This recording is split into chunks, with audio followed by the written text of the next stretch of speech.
नमस्कार दर्शक बंधु जय जगन्नाथ। आज कार्यक्रम में दर्शक बंधु केतु ग्रहंकर रहस्य विषय किसी नूतन तथ्य मुझे प्रदान करी। छोटिया कार्यक्रम में आम अनेक कथा जापर। राहु केतु दुई गोटी छाया ग्रह अटंती। वास्तव में एमाने कौन ग्रह नुहंती। केतु चंद्रंकर साउथ नोड अटे। यह एक छाया बिंदु अटे जार मुंड नाही केवल गंडीटे रही। ए केतु जीवन में अनेक सफलता सुजोग देइथाए। केतु क्यों भाव में रहिले शुभ फल प्रदान करिथाए, क्यों राशि रे रहिले शुभ फल प्रदान करिथाए, क्यों क्षेत्र में आपनक जीवन में अनेक कर्मर उन्नति आनी थाए से विषय आलोचना करिबा। परिशेष रे आमे जानिबा केतु ग्रहंकर उपाय कौन रही। दर्शक बंधु केतु ग्रह क्लॉक वाइज बा घंटा घंटा दिगरे बुली थाए। एमाने सबुबले बक्री गति करिथांती एवं केतुंकर दशा 7 वर्ष भोग होई थाए। ये ग्रहटी आपणकर जीवन में विशेष करी पूर्व जीवन में कौन घटना घटी ताकू नहीं मध्य तर्जमा करिथाए। जीवन में आकस्मिक भावे अनेक वृद्धि देइथाए एवं आकस्मिक भावे अनेक क्षयक्षति मध्य करिथाए। आपणकर अंतर आत्मा को यह सजाड़ी थाए। आपण गभीर चिंताधारा गुड़िक नहीं थांती केतुंको जोगु।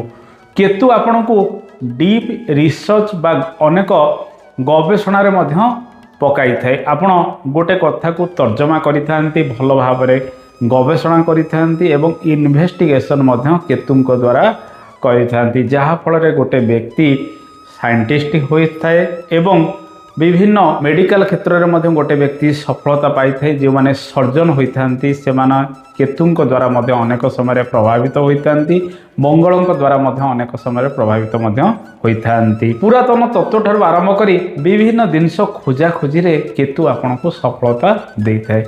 केतु आपणकर आध्यात्मिक गुण को मध्य बढ़ाई थाए। केतु आपनको मोक्ष प्रदान करिथाए एवं अकल्ट साइंस गुप्त ज्ञान आहरण करिबारे केतु मध्य क्षमता आपनको प्रदान करिथाए। रहस्य कौन रही से गुप्त ज्ञान रे ता ज्योतिष विद्या हो बा कौन सी फिलोसफी हो, प्रत्येक क्षेत्र में केतु आपनको दक्षता गुड़िक प्रदान करिथाए। केतु ग्रह धनु राशि बिछा राशि रे जदि आपणकर जन्म जातक अवस्थान करिथाए ताहले शुभ फल अधिक प्रदान करिथाए। किंतु केतु ग्रह जदि वृष राशि किंबा मिथुन राशि रे अवस्थान करिथाए अशुभ फल गुड़िक प्रदान करिथाए।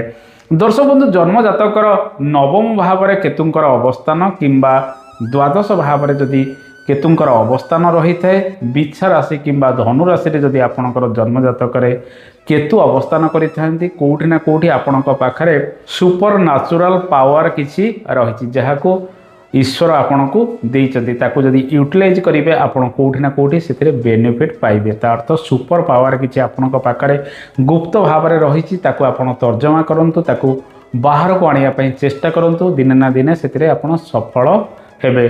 द्वादश केतु मोक्ष प्रदान करिथाए। नवम केतु आध्यात्मिकता मध्य अनेक दिगरे प्रदान करिथाए। ए सब भाव में केतु जदि अवस्थान करिथांती बेले बेले मृत्युर भय मध्य आपणक पाखरे रही न थाए। किंतु केतु अष्टम स्थान रे रहिले किंबा खराब जगह रहिले आपणकर मुंड को अनेक समय विचलित मध्य करिथाए, शरीर रे मध्य आघात प्रदान करिथाए। केतु फॉरेन लैंग्वेज को मध्य गुरुत्व देइथाए। आपण विभिन्न भाषा जहाँकि वैदेशिक भाषा गुड़िक रही ताकू मध्य सहजरे शिखी थांती एवं ट्रांसलेट मध्य सहजरे करिथांती जदि केतुंकर प्रभाव आपणक जीवन में अधिक रही थाए। दर्शक बंधु केतु किछि अशुभ जोग मध्य आपणक जीवन में सृष्टि करिथाए। जेमिति मंगलंक सहित केतुंकर जोग जदि रही थाए याकू आमे अंगारक जोग कहिताउ। सेहि भली राहु मंगलंकर जोग को मध्य आमे अंगारक जोग कहिताउ।